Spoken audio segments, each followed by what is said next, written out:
The Sacramento Kings have made a series of questionable decisions involving the point guards in the past decade, and they have lost three superstar point guards since 2018. And unfortunately, this is an organization that has been marred with poor leadership and especially their front office in fumbling and wasting away talent and superstar players. So the Kings front office has been under scrutiny for a series of decisions that have cost the franchise dearly. So in a league where elite point guard play is paramount, the Kings have managed to part ways with three potential superstars in a relatively short time span. So these decisions, coupled with the history of draft missteps, have left the Sacramento Kings fan base and analysts questioning the direction and vision of the organization. So we'll go through the list, and I'll be also referencing names like Luka Doncic and Tyrese Halliburton and what they've been able to accomplish to date. So the first one in this list is drafting Marvin Bagley III over Luka Doncic. Don't get me wrong, Marvin Bagley was one of those guys that when he came into the league, I was really following and monitoring him. He was actually one of my favorite players in the 2018 draft after DeAndre Ayton. And he was one guy that even I had his highlight reel on my phone and he also even had music to go along with it. So I used to jam onto his highlights and just check them out.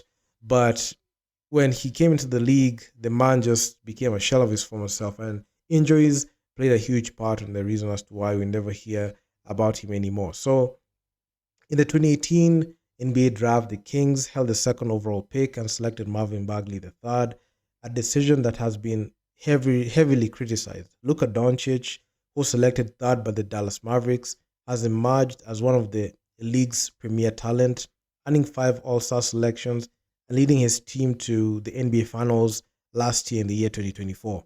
And right now, as we speak, Luka Doncic is the face of the Los Angeles Lakers. But look at on the other side, Marvin Bagley has struggled with injuries and inconsistent play during his tenure with the Sacramento Kings, failing to live up to expectations of a second overall pick. The decision to pass on Doncic was reportedly influenced by the then general manager Vlade Divac, who had personal reservations about Luka Doncic's fit with the team. So that was a very, very bad uh, premise to have, especially when, if you look at hindsight, at that time was 2020. But if you look at what Luka Doncic has been able to do, especially for that Dallas Mavericks, I can say the Sacramento Kings fumbled big time in that one. And this choice has become emblematic on the Kings' struggles in talent evaluation and has had long-term implications on the franchise competitiveness. Bagley the third has averaged 12 points, 6.5 rebounds per game so far in his career, has appeared in 289 games in 7 seasons as a role player. So when Marvin Bagley was drafted, there was that whole idea of that whole KD and Westbrook thing in OKC being replicated in the Kings with Bagley and De'Aaron Fox at the time. And Bagley looked like that guy that is going to be the next second coming of KD. I know a lot of people at the time tried to make comparisons. We saw that happen to Brandon Ingram when he came into the league. They're saying he's like he's another version of KD. Then Marvin Bagley came in. He wears the same jersey number. He wears the same KD10 shoes at the time.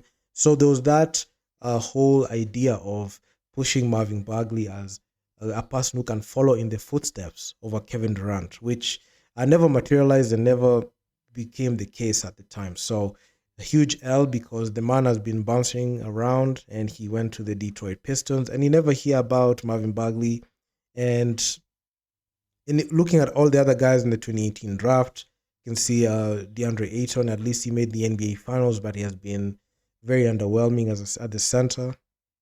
We've seen Luka Doncic and Trae Young take over their teams and do some very important things for their teams.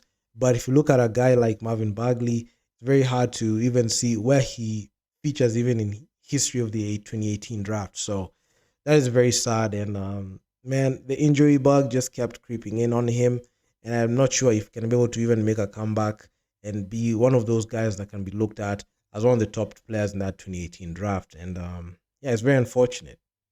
Moving on to the next one, we have trading Tyrese Halliburton to build around De'Aaron Fox. So it's crazy to think that Tyrese Halliburton played for the Sacramento Kings, and I must say the Sacramento Kings fumbled on this one. So in a surprising move during the 2022 season, the Kings traded promising young guard Tyrese Halliburton to the Indiana Pacers in exchange for Domantas Sabonis.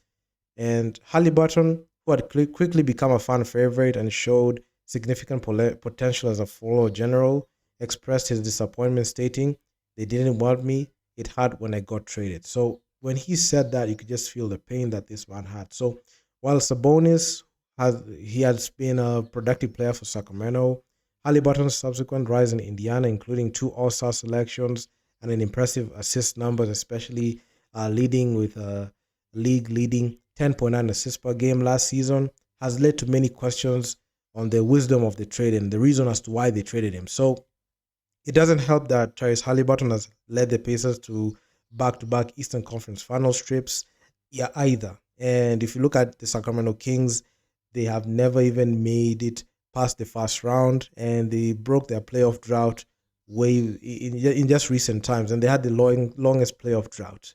And looking at what Tyrese is doing in the East, and right now he's in the East Finals, man, it kind of stings. So the decision to prioritize De'Aaron Fox over Tyrese Halliburton, only to later trade Fox as well, underscores a lack of a clear long-term planning within the organization. If the Kings had Tyrese Halliburton now, they would have likely been in the postseason rather than be a lottery team. And that's something that I must say in the tough Western Conference, it will be possible because if you look at what Shai Gillis Alexander has managed to do, especially that OKC team, has been able to take them to the NBA Finals. And look at even Anthony Edwards with the Minnesota Timberwolves. You can see small market teams going ahead and challenging for the big one. And who knows, maybe if the Kings had Tyrese Halliburton on the side, he would have developed. But considering the fact that the Sacramento Kings are one of the most poorly run organizations, I must say the Kings really fumbled on this one. They've been fumbling it every single year, and I'm not sure if there's any redemption or any excuse that can be posed to explain why they traded away Tyrese Halliburton. They didn't draft Luka Doncic over Marvin Bagley, so huge problem. So then the third one was trading away De'Aaron Fox to start the rebuild. So this was crazy because in February of 2025, the Kings decided to trade away De'Aaron Fox to the San Antonio Spurs as a part of a three-team deal that brought them Zach LaVine. And this was crazy because Fox, who had been the face of the franchise and led the team to its first playoff appearance in 16 years, was moved in a deal that signaled a shift towards a rebuild. So the trade in itself raised a lot of eyebrows, especially considering Fox's contribution and leadership. His departure following the earlier trade of Tyrese Halliburton left the Kings without a clear cornerstone at the point guard position. So this was this was clear, ineptitude, especially when it comes to the front office for the Sacramento Kings. I'm not sure if these people are held accountable in those boardrooms, especially when it comes to these team altering decisions. And this makes it difficult for the coach because the coach doesn't even know what type of lineup, what type of identity to form, especially when the team front office decide to trade away key pieces and crucial pieces for the team, especially when it comes to making sure to win games and be competitive. So the acquisition of Zach LaVine, while adding scoring punch, don't address the team's need for a primary playmaker, further highlighting the organization's inconsistent strategy. So Fox is now a key member of the San Antonio Spurs alongside Victor Wembanyama, and the Kings have to be thinking about their past decisions that led to this one. Because if you look at, they've been trading away their best guards. Look at what Tyrese Halliburton has become for the Pacers, taking them to the NBA Finals. Look at what De'Aaron Fox did, took them to the playoffs for the first time, in a long time, especially considering the fact that the Kings had the longest playoff drought and took the Warriors to 7 games, mind you. That was in 2023. Then trading him away and not even looking for replacements, even in the free agency market. But unfortunately, not many players sign to free agency, especially when it comes to the Sacramento Kings. But the Kings have been making too many mistakes in recent history. So the Kings' recent history is marked by a series of draft and personnel decisions that have hindered the franchise's progress immensely. So beyond the aforementioned point of guard missteps, the team selected Jimmy Fredette over Clay Thompson and Kawhi Leonard in 2011, and Thomas Robinson over Damian Lillard in 2012. And sometimes you can even ask yourself, like, could it even get any worse? Because you drafted Jimmy Fredette. I know the man was good in BYU, but over Clay Thompson, Kawhi Leonard, and if you look at what Clay Thompson was able to do, four-time champion, he's been part of that dynasty with the Golden State Warriors. Look at what Kawhi Leonard has been able to do. I mean, he got drafted by the Pacers, but got traded to the San Antonio Spurs. And look right now where he's at. I know he's been struggling throughout the years right now, but if you look at Kawhi Leonard, two-time champion, two-time Finals MVP, won a championship with the San Antonio Spurs, the team that drafted him, the team that he got traded to after draft night, and won with the Toronto Raptors when they one and done. So it's L after L every single time. So these choices have contributed to a prolonged period of underachievement and have almost destroyed the confidence of the Kings fan base. So as the Kings continue to search for a path forward, acknowledging and learning from these past mistakes will be a crucial building block and will serve as a lesson as to the poor decision they've made and how they can be able to create a competitive team. They should draw from these failures, especially when it comes down to the players that they got rid of, how successful they have been. And it goes to show you how inept and how poorly run the Sacramento Kings organization is.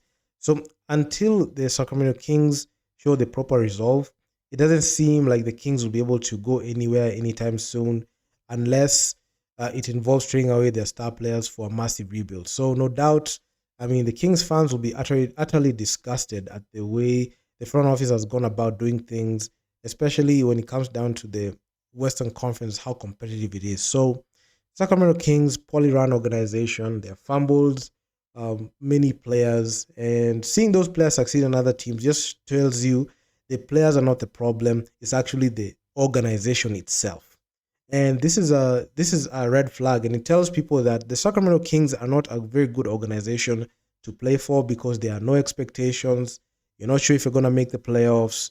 The team rotations are poor. Their coaching staff is poor.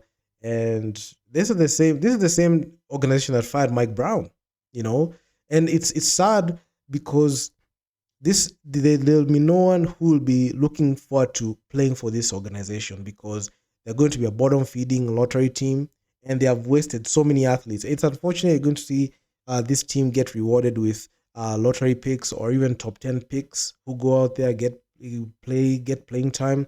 And I also feel for a guy like Keegan Murray, he's just going to get wasted there. I don't know why, even I'm not sure. I don't know why they do this. Because a guy like Zach LaVine is going to waste his prime years. Keegan Murray is going to waste his prime years, even entering into his prime, because of poor management of the organization. And that's the reason as to why, the Kings have just, they have not been great in recent times. And yeah, man, this is what it is. So those are just a bunch of fumbles that we have seen the Sacramento Kings have. And I will never forget, like, the way they traded Marvin Bagley, and he was touted to be one of the future key pieces of the organization or the franchise. But injuries, just kept him away, and it's been sad. And looking at what Tyrese Halliburton has maybe become, especially when he played for the Pacers, he got traded away by the Kings in 2022. So that's going to be a reminder of how poorly run this organization is. I look at this organization and I don't even see anyone who will even want to ride with this team, considering the fact that the front office doesn't even care about the fans, doesn't care about keeping their players there. Even if you look at how Tyrese Halliburton reacted, he felt sad because when he traded, he said, like, they didn't want me. It hurt when I got traded because he didn't want to go anywhere. He wanted to play there, but the organization saw otherwise, and they wanted to go to a different direction. And got Domantas Sabonis. Domantas Sabonis, his career is just going there to die. And, Sacramento, nothing good ever comes out of Sacramento. So this is what it is. So do drop me your comments down in the comment section down below. What you think about the Sacramento Kings?